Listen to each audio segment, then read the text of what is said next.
موضوع الدرس في ذکر کمال قدرت اللہ وآلاء اللہ علی عبادہ، سورۃ الرحمن، تفسیر ابن کثیر۔ الحمد للہ رب العالمین، والصلاة والسلام علی اشرف الانبیاء وسید المرسلین سیدنا محمد وعلی آلہ واصحابہ اجمعین۔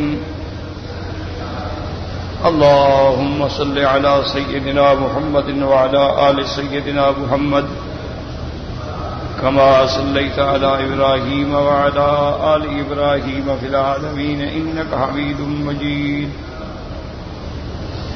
أعوذ بالله من الشيطان الرجيم، بسم الله الرحمن الرحيم۔ الرحمن علم القرآن خلق الإنسان علمه البيان۔ الشمس والقمر بحسبان، والنجم والشجر يسجدان، والسماء رفعها ووضع الميزان، ألا تطغوا في الميزان، وأقيموا الوزن بالقسط ولا تخسروا الميزان، والأرض وضعها للأنام، فيها فاكهة والنخل ذات الأكمام، والحب ذو العصف والريحان، فبأي آلاء ربكما تكذبان؟ لا بشيء من نعم ربنا نكذب۔ اللہ تبارک و تعالی نے کلام مقدس کی اس سورت مبارکہ میں سب سے پہلے اپنی صفت رحمان کا ذکر فرمایا، اور کئی مقامات پر تقریباً 17 آیتوں میں اللہ نے قرآن میں الرحمن علی العرش استویٰ کا ذکر فرمایا ہے۔ تو رحمان جو ہے، جیسے میں نے عرض کیا تھا کہ یہ انتہائی مبالغے کا صفہ ہے یا مصدر ہے۔ تو اس کے بعد جو ساری نعمتیں ہم پڑھیں گے، یہ اس کی اس رحمت کا مظہر ہے، یعنی اس کی رحمت نہ ہو تو نہ قرآن اتارتے، نہ انسانوں کو پیدا کرتے، نہ ان کو اتنی بڑی نعمتوں سے نوازتے۔ کسی کا کوئی مطالبہ تو نہیں تھا، نہ کسی کا کوئی حق بنتا تھا۔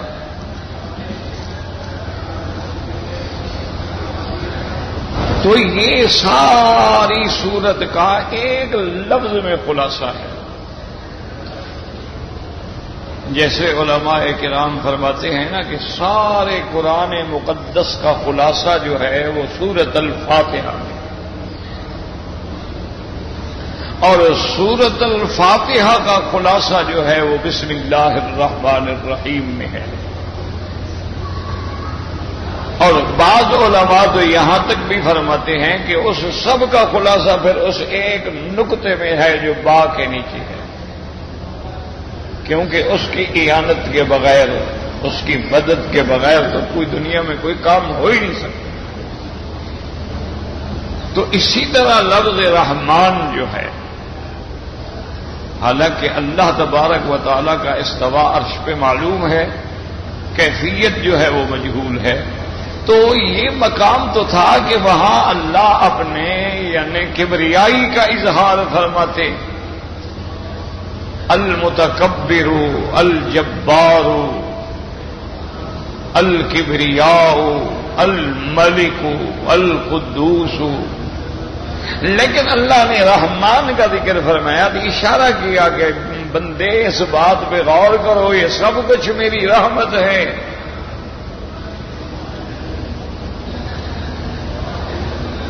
اسی لیے علماء نے فرمایا کہ حدیث مبارک میں یہ بھی آتا ہے کہ اللہ کے عرش کے نیچے ایک لوح مبارک ہے،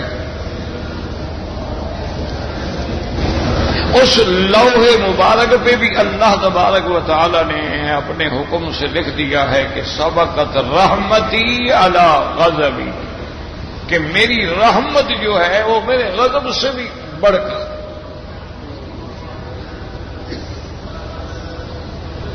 اسی طرح جیسے فرمایا وسعت رحمتی کل شے، کوئی دنیا میں شے نہیں جس پہ میری رحمت ہو۔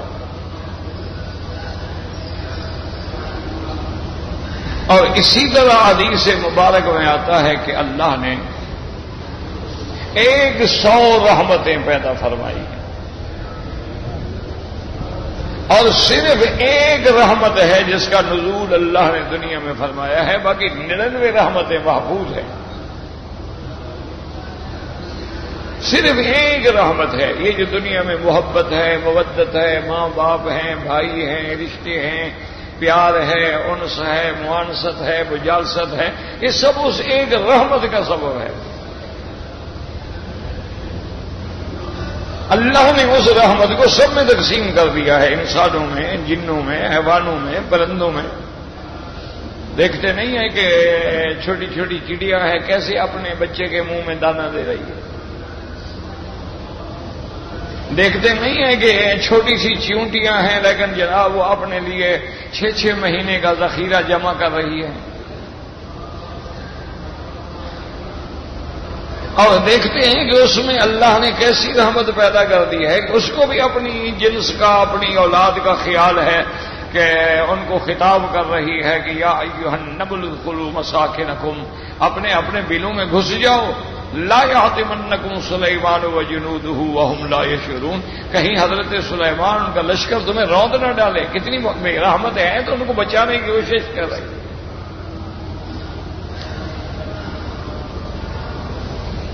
اسی طریقے سے آپ دیکھیں کہ بھئی ایک مرغی کے انڈے سے چھوٹے چھوٹے بچے نکلتے ہیں، چھوٹے چھوٹے سے ایسے ہیں جیسے کپاس کا گڑیا سے بنا ہو۔ اور جناب جب کوئی بلی یا کوئی موذی چیز آنے لگے کیسے ماں اپنے پروں کے نیچے ان کو بڑھا دیتی ہے۔ یہ وہ رحمت تو ہے نا جو اس کے دل میں ڈالتی ہے اللہ نے۔ دیکھا نہیں آپ نے کہ بلی ہے اپنے چھوٹے چھوٹے بچوں کی حفاظت کے لیے کیسے پہرا دیتی ہے؟ کوئی بندہ چھیڑے تو آگے کھڑی ہو جاتی ہے۔ تو اس لیے صرف ایک لفظ رحمت پہ اگر غور کریں تو یہ سارا نظام عالم ہی اس کی رحمت ہے۔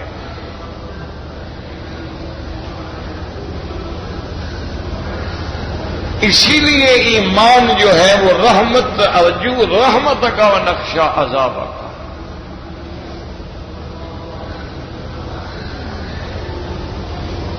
تو سب سے پہلے اللہ تبارک و تعالی نے اپنی صفت رحمت کا ذکر فرمایا، اور یہ بھی اس کی صفت ذات ہے کہ الرحمن، یہ اسی کی ذات ہے۔ اسی لیے یہ ہمارے ہاں بہت بڑی غلطی ہوتی ہے، کسی کا نام ہو نا عبد الرحمان تو کہہ دیتے ہیں رحمان رحمان، نہیں، یہ غلط ہے۔ عبد الرحمان کہنا چاہیے، عبد الرحیم کہنا چاہیے، کہ رحمان تو اس کی ذات ہے۔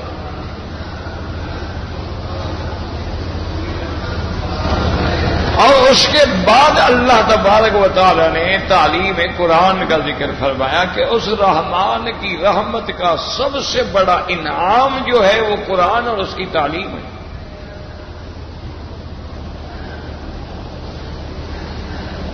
کہ اللہ تبارک و تعالی اگر قرآن نہ اتارتے تو ایمان سے کہیں ہمیں کیا پتا ہوتا ایمان کیا ہے، ہمیں کیا پتا ہوتا اسلام کیا ہے، احسان کیا ہے، ہمیں کیا پتا ہوتا کہ نماز کیا ہے، زکوٰۃ کیا ہے، روزہ کیا ہے، حج کیا ہے، ہمیں کیا پتا ہوتا حلال کیا ہے، حرام کیا ہے، ہمیں کیا پتا ہوتا کہ جائز کیا ہے، ناجائز کیا ہے، ہمیں کیا پتا ہوتا کہ جنت کا راستہ کون سا ہے اور جہنم کا راستہ کون سا ہے۔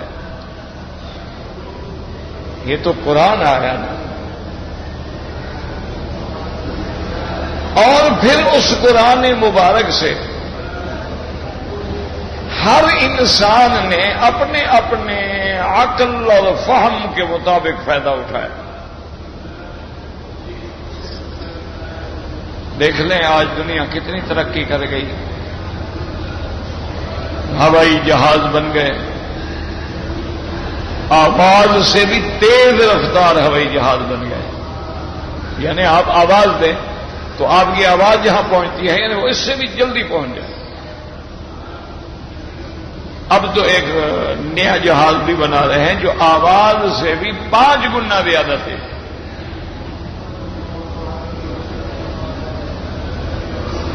اسی طریقے سے آپ دیکھیں کہ کیسے انہوں نے سیٹلائٹ بنا دیے ہیں، کیسے انہوں نے اقمار صناعیہ بنا دیے ہیں۔ اسی طرح آپ دیکھیں کہ کیسے انہوں نے سمندروں کے سینے پہ چلنے والے عظیم اور مہیب جہاز بنا دیے ہیں جو 1000 ٹن بوجھ اٹھا کے چل رہے ہیں۔ اسی طرح آپ دیکھتے ہیں کہ انہوں نے ایک چھوٹی سی کیمرہ بنا دیا ہے، چھوٹی سی فلم بنا دی ہے جس میں 30 جلد کتابیں آ جاتی ہیں۔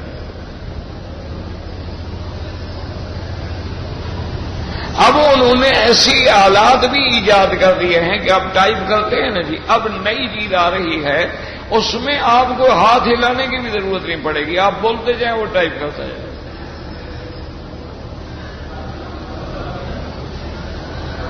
اسی طرح اب جو ہے ایسے موبائل آ گئے، وہ تو مارکیٹ میں بھی آ گئے کہ وہ آپ کی آواز جو ہے اس کے اندر فیڈ کر دی جائے گی، بس آپ بولیں گے کہ بھئی محمد مکی کا نمبر ملاؤ، وہ خود ملا دے گا۔ اچھا دوسرے کہتے رہیں تو اس کا کہنا نہیں مانے گا، کیونکہ اس میں تو میری آواز فیڈ ہے، آپ کو ہاتھ لگانے کی بھی ضرورت نہیں، بس رکھا ہے سامنے، آپ نے کہہ دیا جی فلاں کا نمبر ملاؤ، اسے ٹٹ کر کے فوراً ملا دیں، ہاتھ لگانے کی بھی ضرورت۔ ایسی ایسی چیزیں انہوں نے ایجاد کر ڈالی ہیں کہ اب ایک ایسی انہوں نے سافٹ ویئر بنا دی ہے کہ جس سے مثلا میں یہ چاہتا ہوں کہ بھئی یہ ابن کثیر ہے، اس کا اردو ترجمہ ہو جائے، تو اب اردو ترجمہ کرنا کوئی آسان تو ہے نہیں، لیکن اب انہوں نے ایسا کر دیا ہے کہ میں پڑھتا جاؤں گا اور اس کو اردو ترجمے میں فٹ کر وہ صاف ترجمہ کرتی جائے گی خود بخود۔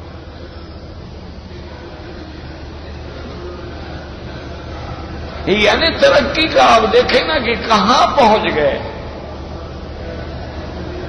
اب یعنی دنیا میں پہلے دور میں تو لوگوں کو دل کی بیماری کا پتہ ہی نہیں ہوتا تھا، لوگ مر جاتے تھے، پتہ نہیں ہوتا تھا کہ اس کو ہارٹ اٹیک ہوا ہے، کوئی ذریعہ ہی نہیں تھا، کوئی پتہ ہی نہیں تھا، معلومات ہی نہیں تھے۔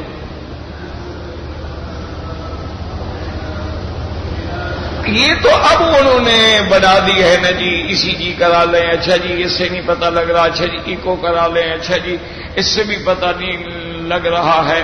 تو اب جناب دیکھیں کتنی انسانی عقل نے ترقی کی ہے کہ اینجیوگرافی کرتے ہیں، آپ کے پاؤں کی رگ سے تار ڈال کے کیمرے کے ساتھ دل پہ پہنچا دیتے ہیں،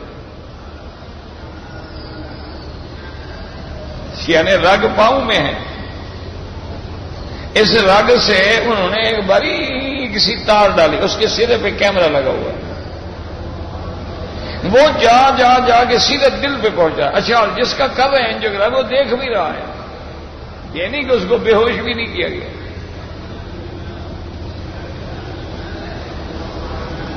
اور وہ سارا نقشہ دکھا رہا ہے کہ جی والو اس کے بند ہیں، کھلے ہوئے ہیں، ایک بند ہے، 2 بند ہیں، 3 بند ہیں، اور اس میں رکاوٹ جو ہے وہ کس قسم کی ہے، کیا اس کو انجیو پلاسٹی سے ہم نکال لیں گے یا اس کے لیے ہمیں بائی پاس کرنا پڑے گا؟ اچھا، اب دل کا آپریشن ان کے لیے ایسے ہو گیا جو مذاق ہو، نہیں یعنی اب یہ کوئی مسئلہ نہیں رہا ان کے لیے، وہ اتنے ایڈوانس ہو گئے ہیں کہ آدمی کا صبح کو 7 بجے ہارٹ کا آپریشن ہے، شام کو وہ کہتے بھی اٹھو اپنے چلو پھرو حمام جاؤ، کیا تم پڑے ہوئے، بس آپریشن ہو گیا جاؤ خلاص، اس کے لیے ان کے لیے کوئی چیز ہی نہیں ہے۔ اچھا، اب یہ بڑے بڑے داغ ہو جاتے تھے، سینہ چیرا جاتا ہے، اللہ معاف کرے، مذاق تو نہیں ہوتی نا۔ اب انہوں نے ایسی جناب آپ انسانی جلد سے ایسے دھاگے بنا لیے ہیں کہ اس سے جب ٹانکا لگاتے ہیں وہ جلد میں مل جاتا ہے، بعد میں پتہ ہی نہیں کہ کہاں کھولا تھا۔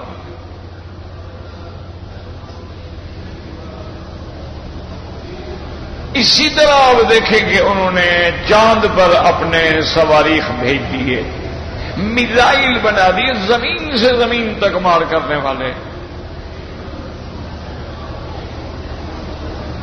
ایٹم بنا ڈالے، ہائیڈروجن بنا ڈالے، ایسے جراثیم نعوذ باللہ بنا ڈالے کہ کوئی ایک جرثومہ چھوڑ دیا پورا علاقہ ختم۔ لیکن مجھے یہ بتائیں کہ یہ بنانے والے مثلا یہودی ہیں یا نصرانی ہیں؟ مسلمان تو خیر ماشاءاللہ سوئے ہوئے ہیں نا، ہمیں تو ابھی وقت ہی نہیں ہے ہمارے پاس نا، ہمارے پاس تو ٹائم ہوتا ہے تاش کھیلنے کے لیے، جوا کھیلنے کے لیے، ایک دوسرے پر الزام لگانے کے لیے، ایک دوسرے کی غیبت کرنے کے لیے، شام کو دوست کٹھے بیٹھ کے فلم دیکھنے کے لیے، یہ تو ٹائم ہے ہمارے پاس۔ لیکن ہمارے پاس نہ قرآن پڑھنے کا ٹائم ہے، نہ دین کا ٹائم ہے، اور نہ قرآن میں تفکر و تدبر کا ٹائم ہے۔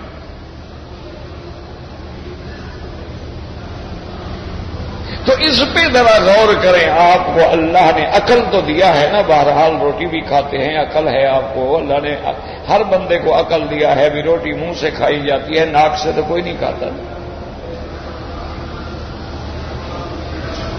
تو یہ جتنی ترقی مثلا یہودی پروفیسرز نے، سائنٹسٹ نے کی یا نصرانیوں نے، انہوں نے حضرت عیسیٰ علیہ السلام اور حضرت موسیٰ علیہ السلام کے زمانے میں ایسی چیزیں کیوں نہیں بنائیں؟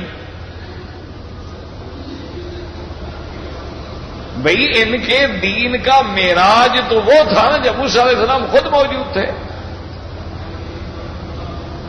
ان کے دین کا معراج تو تب تھا نا جب عیسیٰ علیہ السلام خود دنیا میں موجود تھے، اب تو آسمانوں میں ہیں۔ اس وقت تو انہوں نے ایک چھوٹا سا سائیکل بھی نہیں بنایا جو آج ہوائی جہاز بنا رہے ہیں۔ اس کی وجہ کیا ہے؟ کبھی غور کیا ہے؟ کبھی سوچا ہے؟ اس کی وجہ یہ ہے کہ جب تک قرآن نہیں آیا ہے، یہ علم بھی نہیں تھا، علم ہوتا تو ترقی کرتے نا۔ یہ تو قرآن آیا، اس نے آ کے الرحمن، اس نے اپنے رحمت سے قرآن پڑھا دیا، قرآن سکھا دیا، اور قرآن میں اللہ تبارک و تعالی نے ہر مشکل کا حل رکھ دیا، بات صرف سوچنے کی ہے۔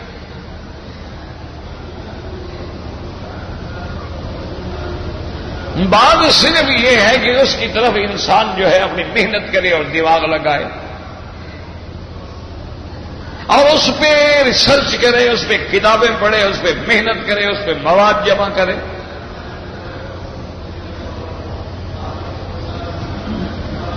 اسی لیے مثال کے طور پر میں اس کی چھوٹی سی ایک بات کہہ دوں کہ لفظ آ گیا الرحمن۔ آپ اسی پہ غور کریں کہ قرآن میں یہ لفظ کہاں کہاں ہے۔ کہیں فرماتے ہیں بسم اللہ الرحمن الرحیم، کہیں فرماتے ہیں الرحمن علی العرش استوى، کہیں فرماتے ہیں قل ادعوا اللہ او ادعوا الرحمن،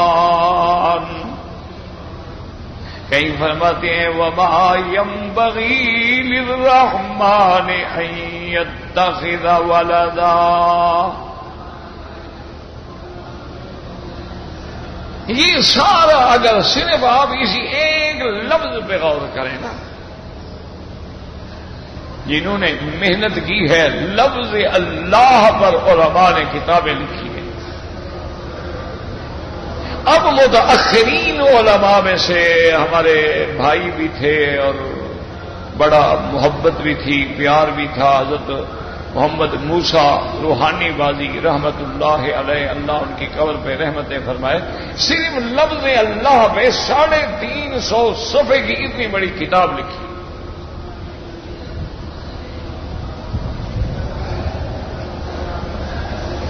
تم تو بس صرف کہہ دیتے ہو اللہ اکبر، یہ بھی پتہ نہیں کیا کہہ رہا ہوں، یہ بھی پتہ نہیں کہ اس میں جلالہ میں اور اس میں ذات کے اندر کتنی بڑی شان عظمت الہ چھپی ہے.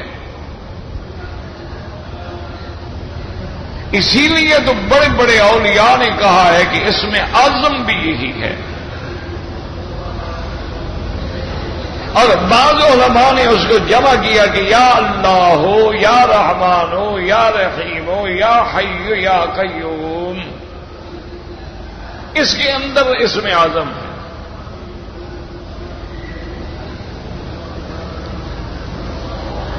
لیکن اس طرف تو میرا بھائی ہماری توجہ ہی نہیں ہے نا. ہم تو نماز پڑھ رہے ہیں تو بس فرض اتار رہے ہیں، کوئی پتہ نہیں ہے کہ بھئی امام نے قرآن شریف کی کون سی آیات پڑھی ہیں، اور ان میں ان آیات مبارکہ کا منتقل چلو زیادہ سے زیادہ نہ ہو، کم سے کم ظاہری لفظی ترجمے کا تو پتہ لگ جائے.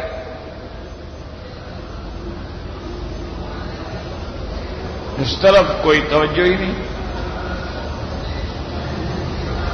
آپ کے بیٹے نے اگر میڈیکل میں جانا ہو، انجینئرنگ میں جانا ہو، کمپیوٹر انجینئر بننا ہو، بزنس میں ماسٹر ڈگری کرنی ہو، تو آپ کتنی محنت کرتے ہیں، ٹیوشن ڈھونڈتے ہیں، استاد ڈھونڈتے ہیں، اور پتہ کرتے ہیں کہ کس یونیورسٹی میں سب سے زیادہ اس پر تحقیق ہوئی ہے، اور کس یونیورسٹی کا سرٹیفکیٹ اگر میرا بیٹا لے کے آئے گا تو اس کی کتنی پھر مانگ ہوگی اور کتنی تنخواہ ہوگی.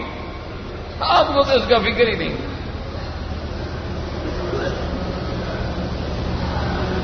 لیکن دشمن نے اسی پہ محنت کی ہے جس کو تم نے ضائع کر دیا ہے. اب دیکھیں آپ کا بچہ مثلا ڈاکٹری پڑھنے جاتا ہے، اگر وہ اپنے اسی مضمون میں ٹاپ کر جائے تو وہ کہتے ہیں بابا جتنی تنخواہ لیتے ہو ہمارے ملک میں رہو. کسی نے اگر پی ایچ ڈی کی ہے کسی خاص علم میں، وہ کہتے ہیں یار تم کتنا تنخواہ لو گے، چلو.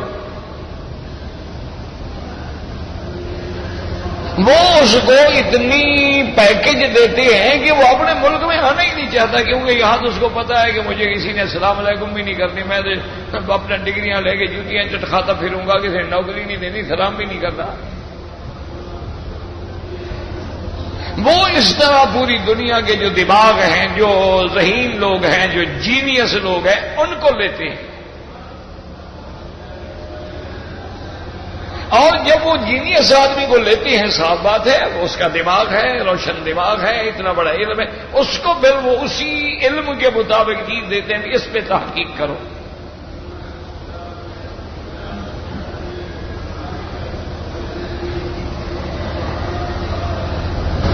اسی لیے وہ نئی ایجادات دنیا میں لے کے آ رہے ہیں.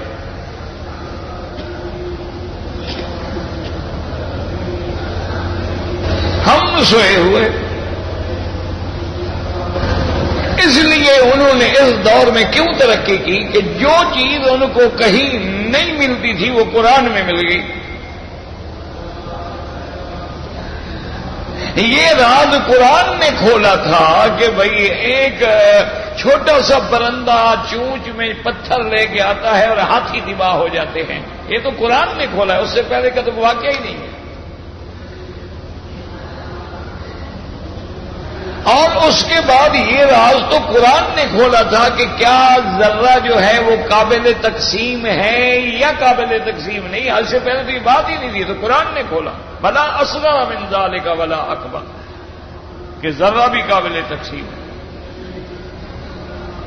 یہ تو قرآن نے کھولا. انہوں نے جو یہ ساری بحثیں کی ہیں کہ بھئی زمین گول ہے یا زمین گھومتی ہے یا سورج گھومتا ہے یا چاند گھومتا ہے, ستارے یہ ان کو کہاں سے پتہ چلا ہے؟ یہ تو قرآن آیا تو راز کھلے نا.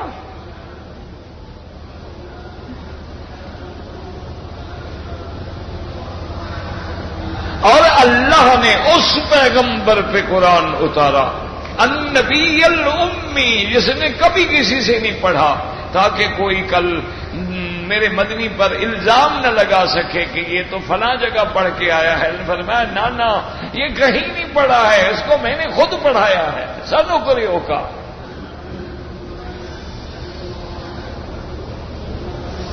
تو اس لیے یاد رکھیں کہ سب سے بڑی نعمت کیا تھی؟ قرآن.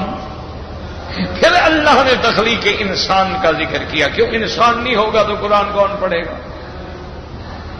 انسان نہیں ہوگا تو ان نعمتوں سے فائدہ کون اٹھائے گا؟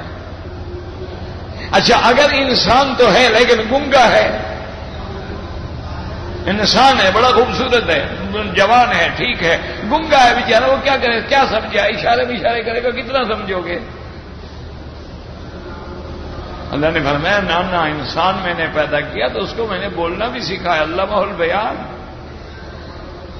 میں نے اس کو زبان بھی دی ہے, میں نے اس کو بولنا بھی سکھلایا ہے. وہ ما فی الضمیر کو لفظوں سے ادا کرتا ہے. وہ کوئی گدھا نہیں ہے کہ ہاں کر کے بتائے کہ مجھے بھوک لگی ہے. وہ انسان ہے.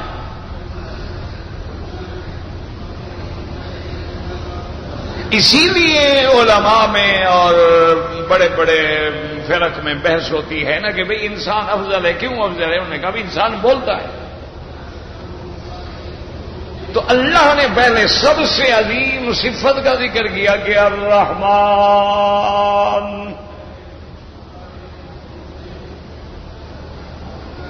ایمان سے کہیں جو کچھ ہمیں مل رہا ہے یہ اس کی رحمت ہے نا, ورنہ ہم مستحق ہیں. ہم نے کون سا اللہ کا شکر ادا کیا ہے, کون سے حکم کی تعمیل کی ہے کہ ہم مستحق ہیں؟ یہ رحمت ہی ہے. اچھا وہ اگر ہمیں انسان نہ بناتے جناب, کو بندر بنا دیتے, کو بھولو بنا دیتے, کو ریچھ بنا دیتے, تو ہم بھی کسی سرکس میں یا کسی چڑیا گھر میں کھڑے ہوتے. یہ اس کا کرم ہے. اچھا ہمیں انسان تو بنا دیتے لیکن کافر بنا دیتے تو جہنم کا ٹھکانہ ہوتا. ہمیں پتہ ہی نہ ہوتا کہ جنت جہنم کا فلسفہ کیا ہے.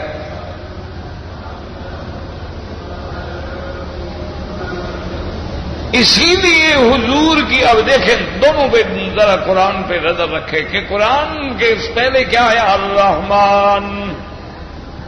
قرآن کو شروع کیا تو بسم اللہ الرحمن الرحیم. ہر سورت کی ابتدا میں بسم اللہ الرحمن الرحیم,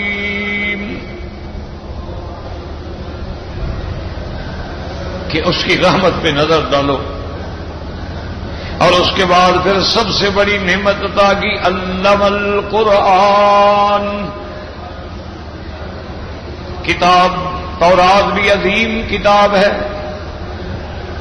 اللہ نے بڑی کتابیں اتاری ہیں, لیکن قرآن کا مقابلہ کوئی نہیں. قرآن نے آ کے ساری کتابوں کو منسوخ کر دیا, تصدیق کر دی کہ اللہ کی کتابیں ہیں, لیکن اب حکم صرف قرآن.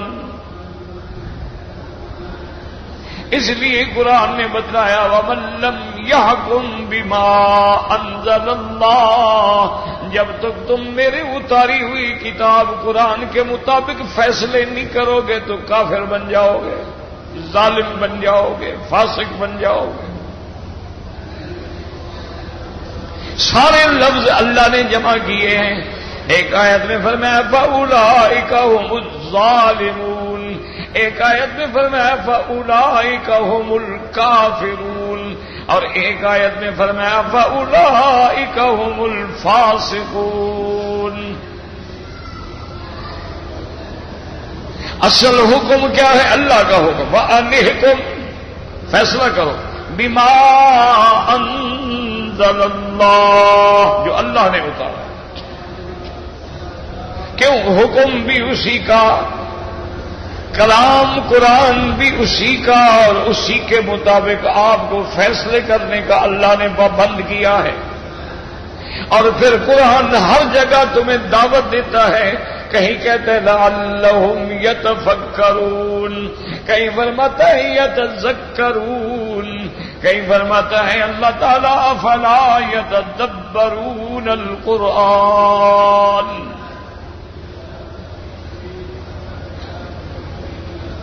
مسلمانوں، دشمن نے قرآن پہ غور کیا، آج وہ ترقی کی معراج پہ پہنچ گئے، اور تم نے قرآن کا دامن چھوڑا، آج ذلت کی غار میں گر گئے۔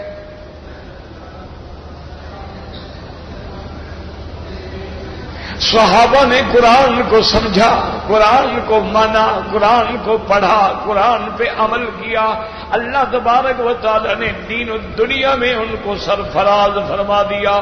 وہ دنیا میں بھی فلاح والے، وہ دنیا میں بھی فوز والے، وہ دنیا میں بھی مؤمنون، وہ دنیا میں بھی صادقون، اور پھر آخرت میں بھی سب سے اعلیٰ درجے والے۔ انبیاء کے بعد صحابہ کا درجہ، حضور کے بعد ابو بکر، عمر، عثمان و علی کا درجہ رضوان اللہ علیہم اجمعین۔ وجہ کیا تھی؟ قرآن۔ اس لیے کسی نے کہا وہ معزز تھے زمانے میں مسلمان ہو کر، اور ہم خوار ہیں آج تارک قرآن ہو کر، ہم نے قرآن چھوڑ دیا۔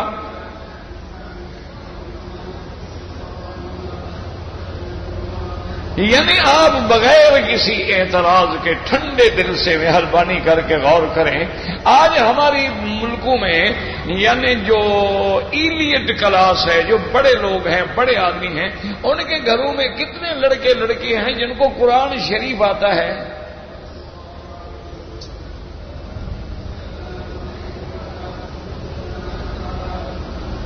کتنے لوگ ہیں؟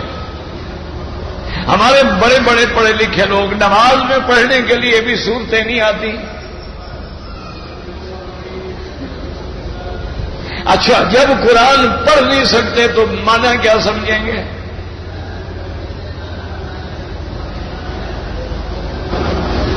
اور دیکھیں قرآن پڑھانے والے کون تھے؟ علماء، مولوی، طالب۔ اسی لیے انگریز نے انہی سے نفرت دلائی کہ او سب کچھ کرو، ان مولویوں کی بات نہیں جاننا۔ کیوں؟ ان سے لگیں گے تو پھر قرآن پڑھیں گے، قرآن پڑھیں گے تو پھر تو پوری دنیا کے راز ان پہ کھل جائیں گے۔ ورنہ ان کو کیا تکلیف ہے مولویوں سے؟ مولوی ان کے گھر سے کھاتا ہے، کافروں سے کھاتا ہے، انگریز سے کھاتا ہے، اس کو کیا تکلیف ہے آخر؟ کہ بھی علماء کو ختم کرو، قرآن پڑھنے والوں کو ختم کرو۔ کیونکہ اگر یہ راز کبھی آشکار ہو گیا تو پھر تو سب کچھ جو ہے وہ ختم ہو جائے گا نا۔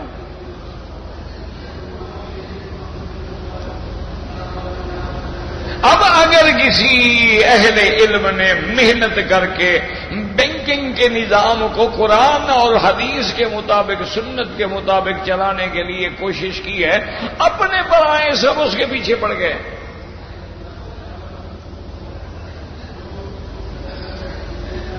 اور ان کے پیچھے کیوں پڑ گئے ہیں کہ اصل ان کے پیچھے وہ یہودی ہے جو بینکنگ کے نظام کا کنگ ہے۔ اس کو پتا ہے کہ اگر یہ نظام اسلام بینک میں گھس آیا تو میرا تو بچہ بیٹھ جائے گا۔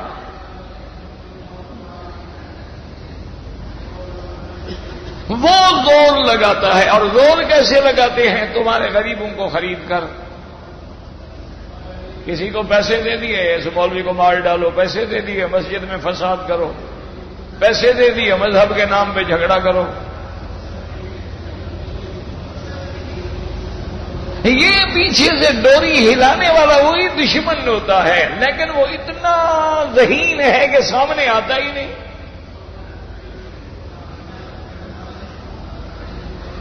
آپ نے بڑی بڑی کہانیاں بڑی سنی ہوگی نا جی کہ فلاں مافیا ہے، وہ کہتے ہیں جی یہ کہتے ہیں جی باس جو ہے نا ہمارا، وہ تو ہمیں بس ٹیلی فون سے آرڈر کر دیتا ہے، ہم نے تو آج تک اس کو دیکھا ہی نہیں۔ جب دیکھا نہیں تو اس کو کیسے پکڑوا دیں گے چاہے ان کے ساتھ ہی کھڑا رہے۔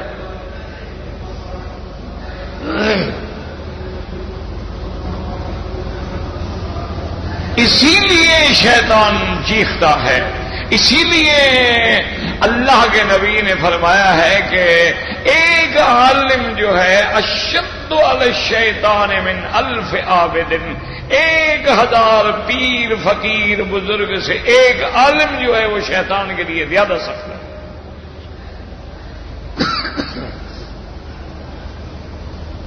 کیوں؟ عابد آدمی ہے، چلو اپنے مریدوں کو عبادت سکھلا دے گا، ذکر سکھلا دے گا، نماز سکھلا دے گا، حلال کھانا سکھلا دے گا، یہ بات ہے۔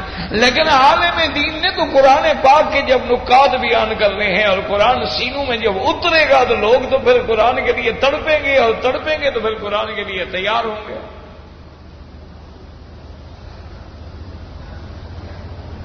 اسی لیے اس نے پھر اللہ معاف فرمائے فرق کے باطلہ میں سے ایسے لوگوں کو خریدا جو قرآن کا معنی بدل ڈالا۔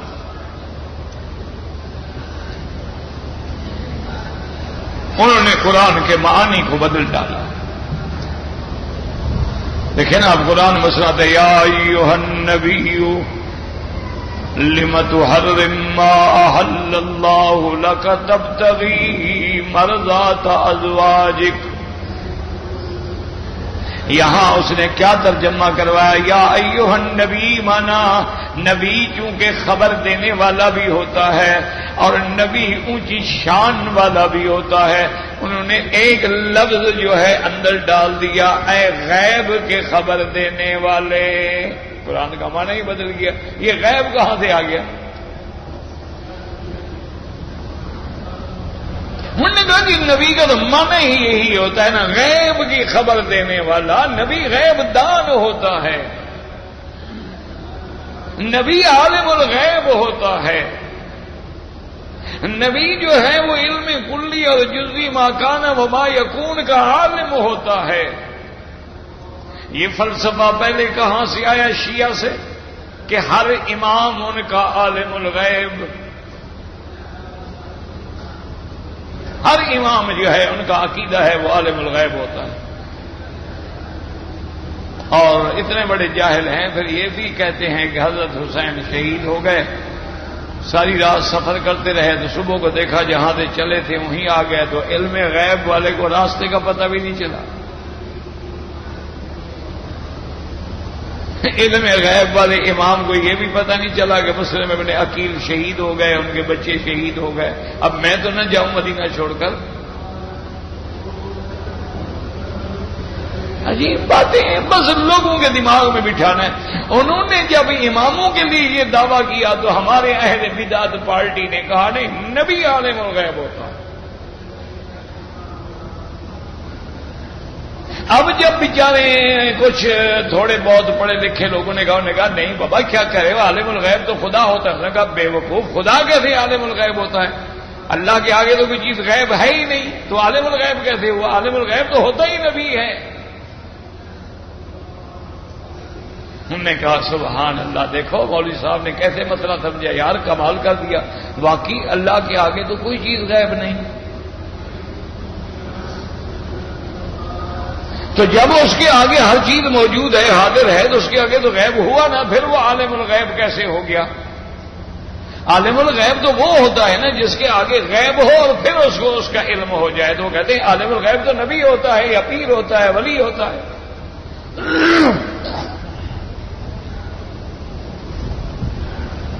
کیسے لوگوں کے عقیدوں کو تباہ و برباد کر ڈالا، اور وہ وہ کہتے ہیں جناب کہ مثلاً ہم یہاں بیٹھے ہیں اور ہمارا مرشد جو ہے وہ کسی دوسرے ملک میں ہے، وہ کہتے ہیں بابا کمال کی بات کرتے ہیں، مرشد کو ذرے ذرے کا پتہ ہے، اپنے مرید کے ہر لمحے کا پتہ ہے۔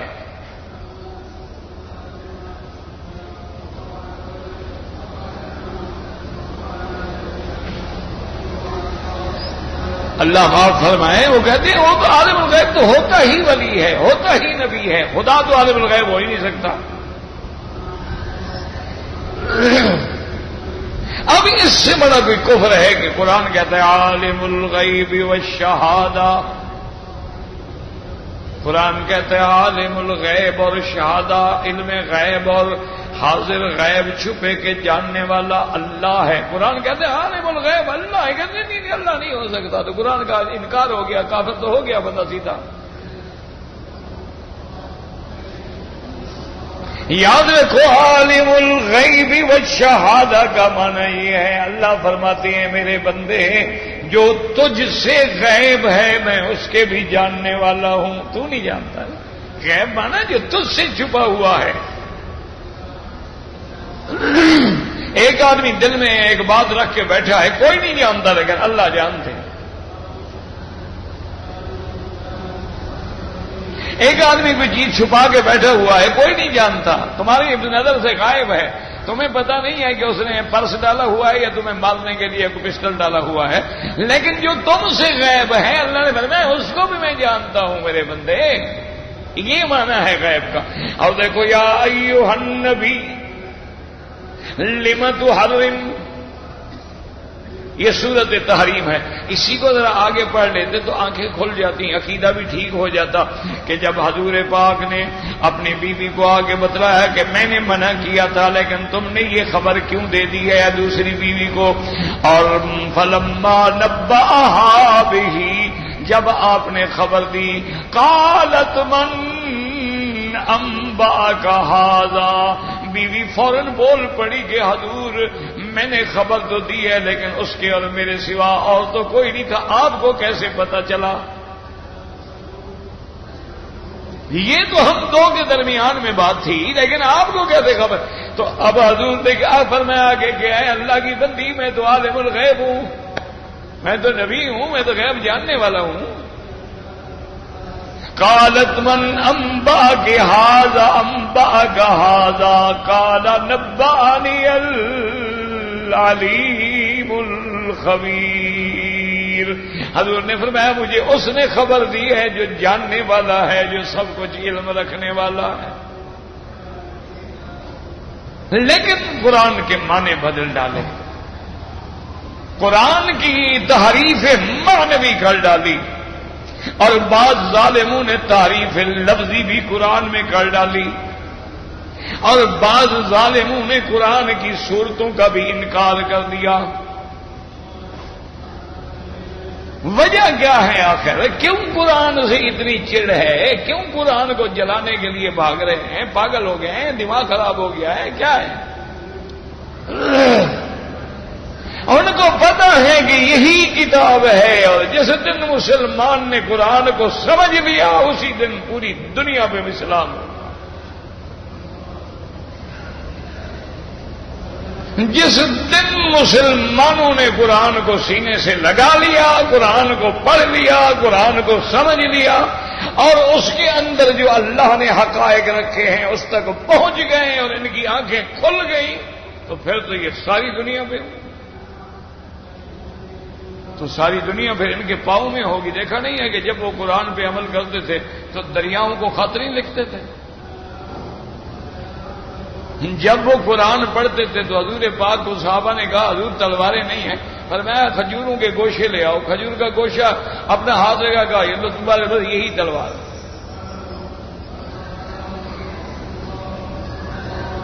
دشمن نے گھیرا ڈالا ہوا ہے، مٹی اٹھائی پھینکی، وہ سارے اندھے ہو گئے۔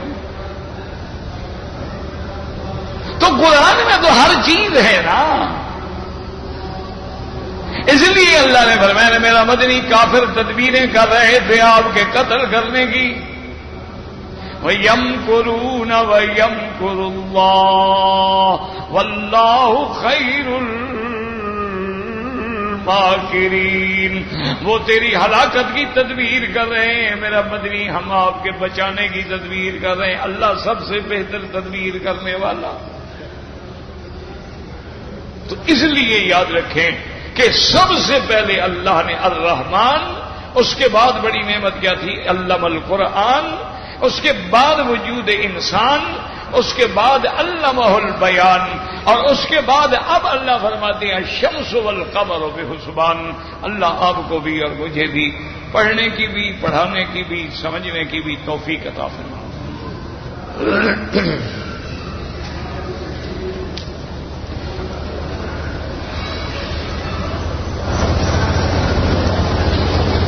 کہتے ہیں جی کہ جدے میں رہائش رکھنے والے جو ہیں وہ جدے سے حج کرنے کے لیے آتے ہیں اور چوری آتے ہیں۔ پہلی بات تو یہ ہے، یاد رکھو کہ اس ملک میں الحمدللہ ثم الحمدللہ اسلامی سلطنت ہے، قرآن و سنت کی حکومت ہے، ہر جگہ الحمدللہ قاضی ہیں، علماء ہیں، اور ان کے فیصلے کتاب و سنت اور فقہ کے مطابق ہوتے ہیں۔ اس لیے اس حکم کے، حکومت کے قانون کو نہ توڑا کرو، اجازت لے کے آئے۔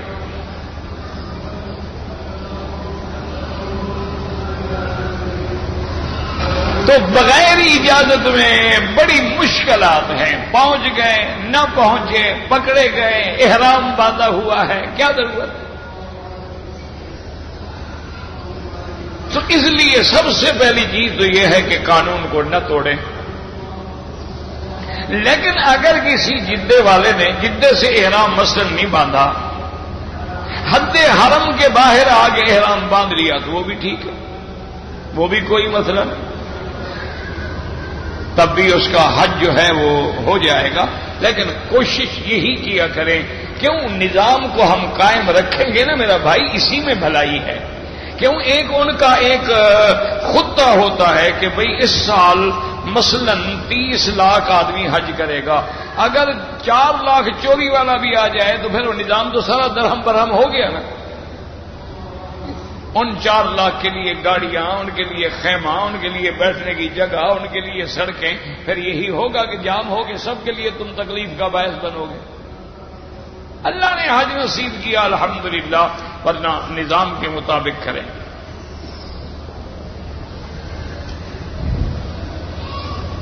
کہتے ہیں جی کہ ایک آدمی ہے اپنی بیوی کو بلاتا ہے تو وہ اس کے حقوق ادا نہیں کرتی۔ اب اگر وہ دوسری شادی کر لے تو کیا پھر بھی عدل ضروری ہے؟ بالکل ضروری ہے، کیونکہ اب تو بیوی نافرمان ہے نا، پھر تم بھی نافرمان بن جاؤ گے۔ اور بیوی کو اگر خاوند اپنی خواہش کے لیے بلاتا ہے اور وہ معذور نہیں ہے، بیمار نہیں ہے، حیض نفاس نہیں ہے، اور کوئی بیماری مانے نہیں ہے اور انکار کرتی ہے، تو ساری رات اللہ کے فرشتے اس پہ لعنت بھیجتے ہیں۔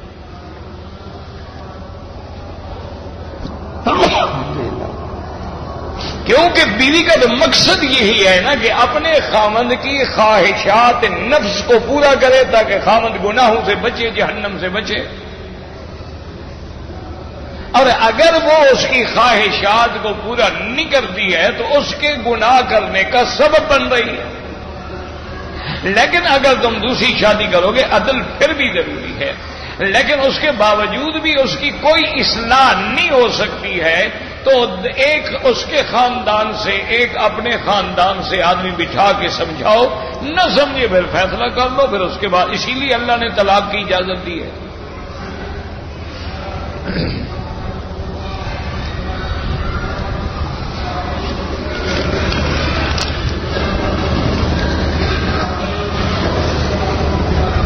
کہتے ہیں جی کہ والد ہمارے فوت ہو گئے ہیں، جو زمین چھوڑ گئے اس میں فصل ہے یا درخت ہیں، تو ان میں بھی بہنوں کا حصہ ہوگا؟ بالکل ہوگا، ہر چیز میں حصہ ہوگا۔ یہ کیا مطلب ہے؟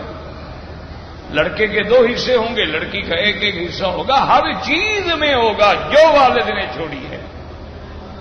وہ شادی شدہ ہیں تو کیا ہو گیا؟ ان کی وراثت تو نہیں ختم ہو جاتی شادی ہونے سے. وہ اپنے ماں باپ کی وارث ہیں، ہر حال میں وارث ہیں. لیکن اللہ نے تمہیں 2 حصے دیے ہیں، ان کو ایک ایک حصہ دیا ہے، لیکن وہ ہر چیز میں دینا ہوگا.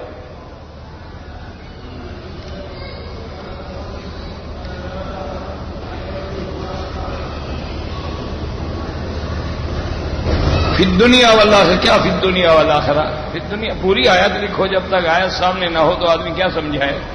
فی الدنیا والآخرہ تو کئی مقام پہ ہے.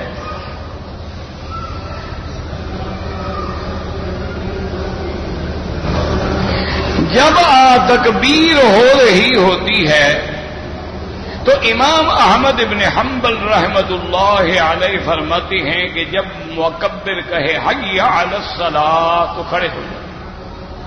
اور احناف کے نزدیک ہے کہ جب مکبر کہے قد قامت الصلاۃ قد قامت الصلاۃ تو کھڑے.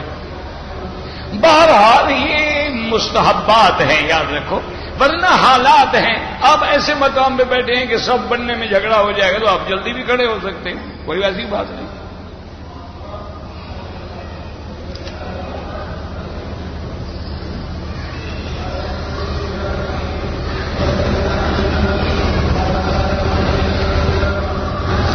کہتے ہیں جی کہ میں نے اپنی بیوی کو سخت غصے کی حالت میں 3 طلاق دے دی. بعد میں احساس ہوا مجھے غصہ بہت آتا ہے، ایک میڈیکل پرابلم کی وجہ سے. بہرحال جناب یہ ہے کہ غصہ بڑا سمجھدار ہے، لفظ طلاق تو نہیں بھولا. دیکھو نا، تمہیں جو بہت غصہ آتا ہے، میڈیکل پرابلم بھی ہے، تو تم اس کو کہتے 3 دفعہ کھڑا دیتا ہوں، طلاق کہتے کہہ دیا. اس کا معنی ہے تم عقل والے ہو، ٹھیک ٹھاک ہو، طلاق ہو گئی.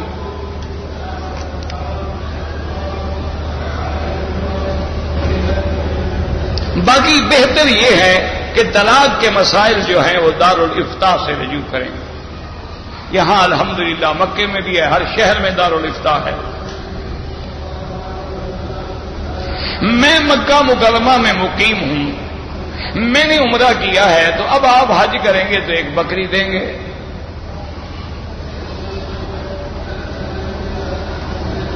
اگر فجر کی دونوں رکعتوں میں ایک ہی سورت پڑھے کوئی حرج نہیں، کوئی منع نہیں. اگر کسی نے پہلی رکعت میں سورت اخلاص پڑھی اور دوسری رکعت میں ایلاف قریش پڑھ لی تب بھی کوئی حرج نہیں، نماز ٹھیک ہو جائے گی. لیکن کوشش کریں کہ ترتیب کے مطابق پڑھیں.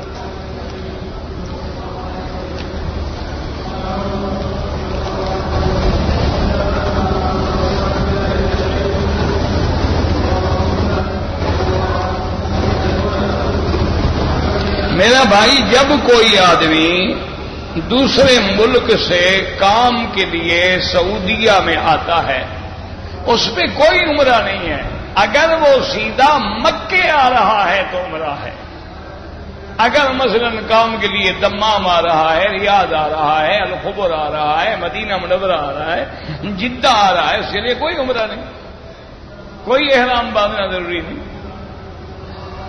باقی اب اس ملک میں رہنے کے بعد اس کے پاس حج کے لیے آنے جانے کا خرچہ ہے تو حج فرض ہے.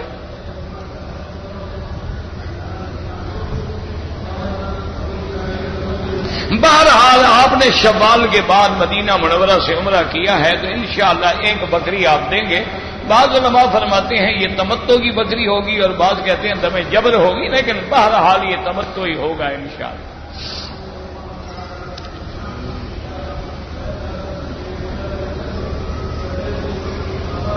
اللہ کو پتا ہے، اللہ کو ہر چیز کا پتا ہے.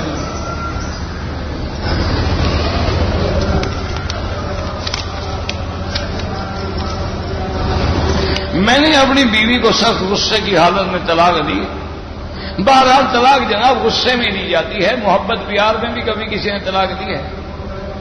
طلاق ہو گئی جناب، اب لاکھ یوں کرو، اگر مگر چگر کرو، طلاق. زیادہ بہتر ہے کہ دارالافتاء سے رجوع کرو. اگر ایک آدمی نے 2-3 طواف اکٹھے کر لیے، بعد میں 2 رکعت پڑھ لی، جائز ہے، کوئی مسئلہ نہیں. افضل یہ ہے کہ ہر طواف کے بعد 2 رکعت پڑھو پھر شروع کرو.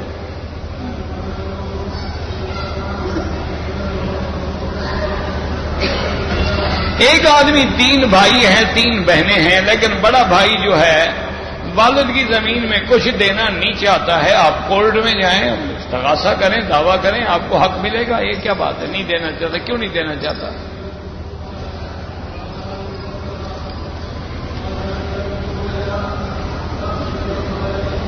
کہتے ہیں جی کہ میں حافظ قرآن ہوں اور ہوٹل میں کام کرتا ہوں صفائی کا، تو ہر وقت تو لازمی بات ہے میں باوضو نہیں ہوتا. تو وضو نہ بھی ہو تو یاد تو قرآن آپ پڑھ سکتے ہیں، آپ حافظ ہیں، پڑھتے رہیں، کوئی بات نہیں. بے وضو ہاتھ نہ لگائیں.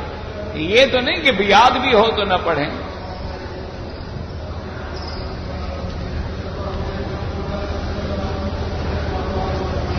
بہرحال اگر ایک آدمی کی ایک بچی ہے، اس کے لیے یہ مسئلہ میراث ہے.